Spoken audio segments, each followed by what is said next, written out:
J'explique toujours aux gens qui parlent avec beaucoup d'émotion, indignés d'ailleurs, que la religion en Chine est pourchassée, persécutée. Je leur dis laquelle?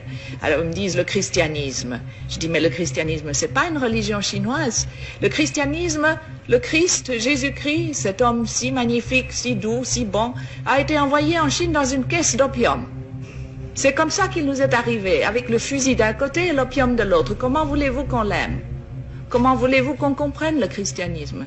La première chose que les missionnaires faisaient quand ils étaient un peu casés, c'était durant les temps de famine et d'inondation, quand les pauvres paysans n'en pouvaient plus, de les convertir en leur donnant un bol de riz. Vous mangez, on vous baptise. Si vous ne voulez pas être baptisé, vous ne mangez pas.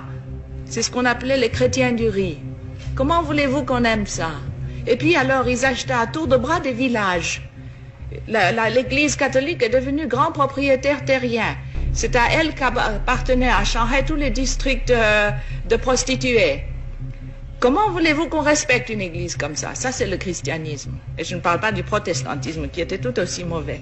Le bouddhisme aussi a été importé. La Chine elle-même n'a jamais pu évoquer, n'a jamais vraiment créé une religion. C'est vraiment extraordinaire. Elle a eu le moralisme avec Confucius.